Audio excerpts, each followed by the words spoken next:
Bom dia a todos e a todas, povo de Deus. Hoje é segunda-feira, dia 7 de abril de 2025, da quinta semana da quaresma. Estamos na reta final da quaresma, mas logo vem aí o domingo de Ramos, né? Que entra a Semana Santa. Depois vem o domingo de Páscoa, que é o ponto central da fé do cristianismo, né? É a ressurreição de Jesus. Jesus que morreu, mas ele ressuscitou, ele ressurgiu, está aqui vivo no meio de nós, e através da sua ressurreição, nós crendo nisso, cumprindo com os seus mandamentos, né? Seus ensinamentos, né?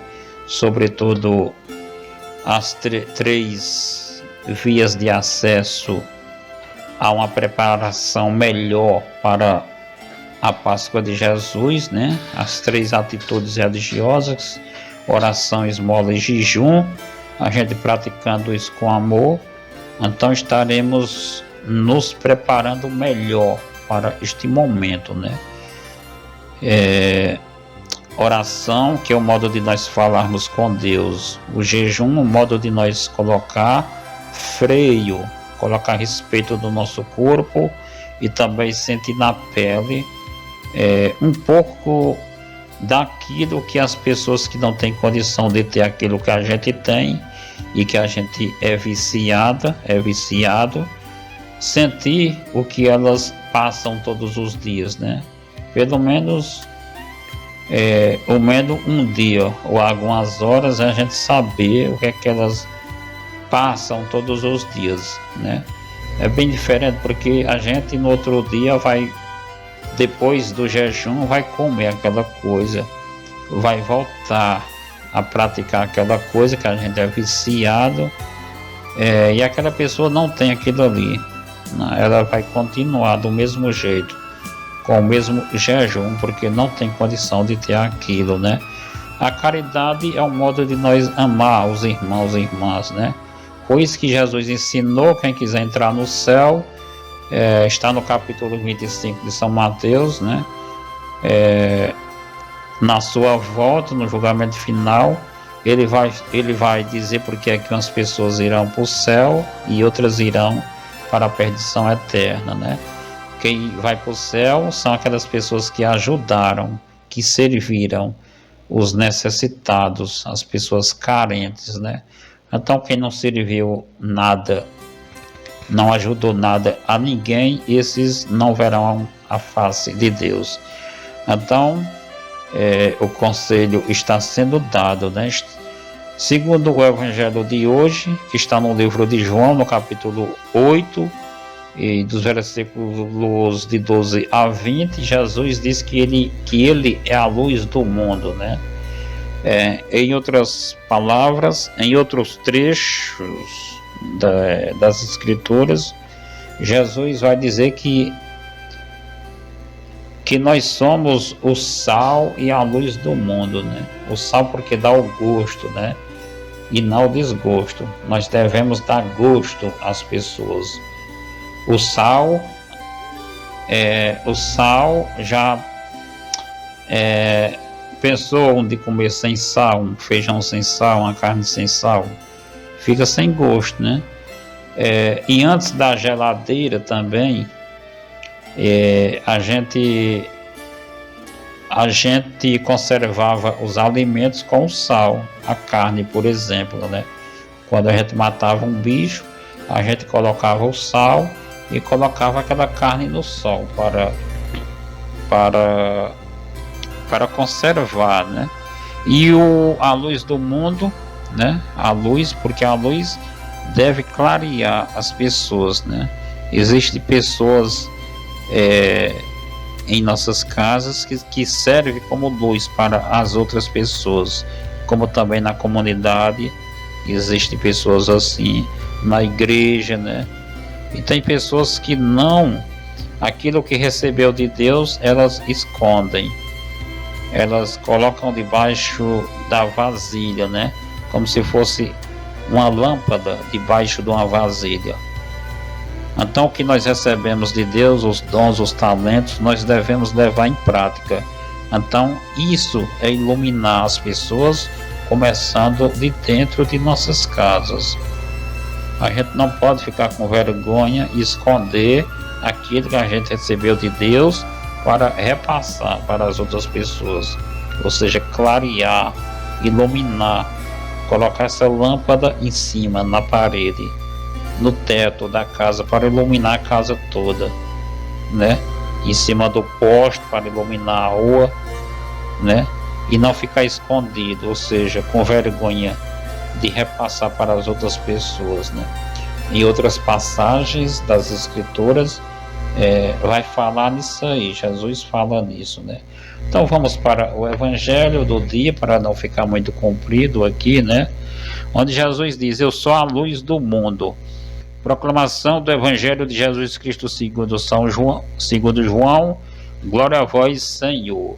Naquele tempo disse Jesus aos fariseus: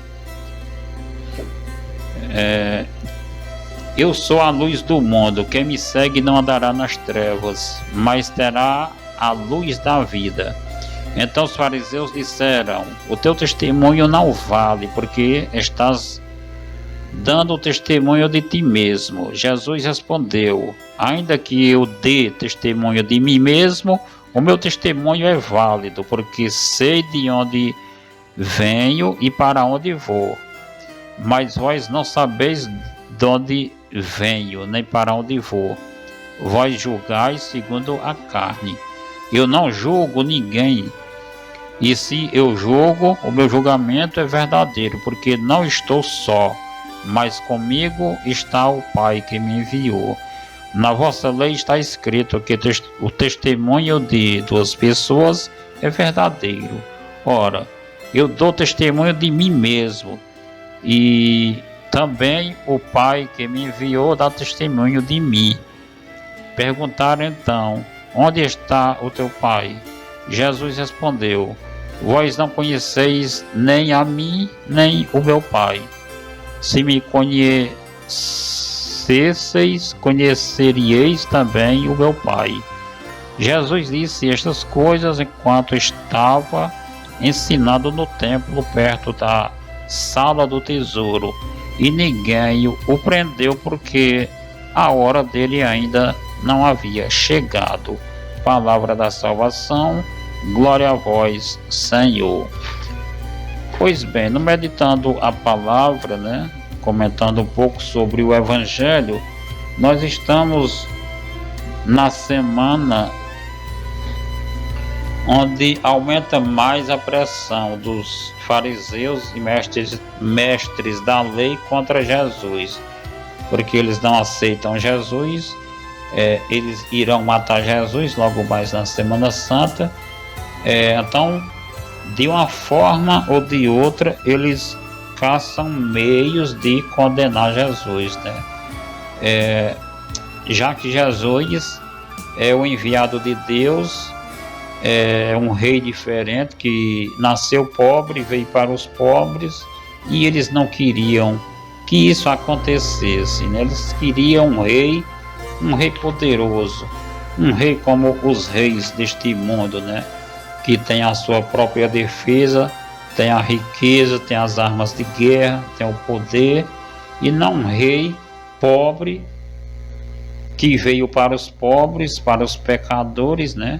Como ele salvou aquela mulher ontem, aquela mulher que foi pega em flagrante adultério, né? Eles iriam apedrejá-la, mas Jesus salvou aquela mulher, né? Eles levaram a mulher como uma armação para pegar Jesus e encontrar motivo através da resposta dele, né, de Jesus, eles encontrarem motivos para condenar Jesus logo, né? Mas Jesus encontrou um meio de se livrar deles, né? Um meio, uma resposta que serve para nós, né? Quem não tiver pecado, que atirem a primeira pedra. Ali só Jesus não tinha pecado, né? Então ele era quem deveria atirar jogar a primeira pedra naquela mulher que fora pega em adultério, né? Que a lei mandava apedrejar quem fosse encontrada em tal situação, né? Quem fosse pega, né, no caso as mulheres que fossem pegas no adultério, era apedrejadas em praça pública, né? Mas o que Jesus responde, a resposta dele vale para nós, né? Que gostamos de julgar as pessoas, de jogar pedras nas pessoas, porque enxergamos somente os erros das outras pessoas e não enxergamos os nossos erros, né? Mas segundo a resposta de Jesus, eles reconheceram que também tinham pecados, né? Então saíram de cabeça baixa e assim Jesus salvou aquela mulher e ela se converteu e se salvou. Então Jesus não julga por a lei, ele julga por o amor. Ele dá uma nova chance, uma nova oportunidade. Então ele faz isso com qualquer um de nós. Ele espera a vida inteira a gente se converter, a gente mudar de vida, né? Ele dá os ensinamentos, né? Ele não estava isentando a mulher do pecado cometido por ela, mas ele ama o pecador, a pecadora, mas não ama o pecado. Então ele espera a vida inteira a gente mudar de vida. A gente não mudando, não se convertendo, então nós é quem nos condenamos, né? Se a gente não quer mudar de vida. Mas Jesus está dando uma chance para mim, para você mudar de vida, né? E não sair por aí condenando pessoas porque cometem pecados, porque todos nós temos pecados, né? É claro que uns mais e outros menos. E na lei mosaica, a mulher que fosse pega em flagrante adultério era apedrejada em praça pública até a morte, né? Mas Jesus salvou a mulher e salva qualquer um de nós. Agora, se a gente não quiser se endireitar, ele disse à mulher: vá e não peques mais. Ele está dizendo com nós, né, que somos pecadores. Ele está nos perdoando todos os dias. Para isso precisamos pedir o perdão também e perdoar as pessoas que nos ofendem, né, nos cometem erros, pecados contra nós todos os dias, né? Para isso é preciso pedir o perdão a Deus e perdoar as pessoas também, para que sejamos perdoados, né? Então, no Evangelho de hoje, já estamos na última semana da Quaresma, bem próximo da celebração do ponto mais alto da nossa fé. Já estamos na última semana da Quaresma, né? Aproximando da Páscoa de Jesus, né? E a liturgia deste tempo nos conscientizou de que a nossa vida só tem sentido se vivida na perspectiva da vida eterna. Nos fez mergulhar no mistério do amor do Pai, mostrando-nos o quão é grande o seu amor por nós. Em todos os seus ensinamentos, de Jesus, há sempre um apelo à conversão. É o seu amor querendo falar mais fundo ao nosso coração, no desejo de nos colocar no nosso verdadeiro lugar, que é o coração do Pai. Jesus não quer perder nenhum de nós, por isso ele está sempre nos chamando à conversão, a uma conversão sincera que nos leva ao arrependimento, né? Ao arrependimento, a um propósito de mudança. No Evangelho de hoje, Jesus se apresenta como a luz do mundo. Ele é a luz que dissipa as trevas, né? Que espalha as trevas do pecado, né? Da nossa vida. A luz que nos conduz com segurança pelos caminhos da verdade e da vida plena. A quem o segue, Jesus faz uma promessa consoladora: não andará nas trevas, mas terá a luz da vida. Jesus falava com autoridade e profundidade espiritual, mas os fariseus, com o coração endurecido, não conseguiram conhecer nele o Filho de Deus. Presos à rigidez da lei, eles limitavam-se à superficialidade da letra, sem abrir-se à luz da verdade que Jesus revelava. Assim como ontem, também hoje, muitos resistem à luz que é Jesus.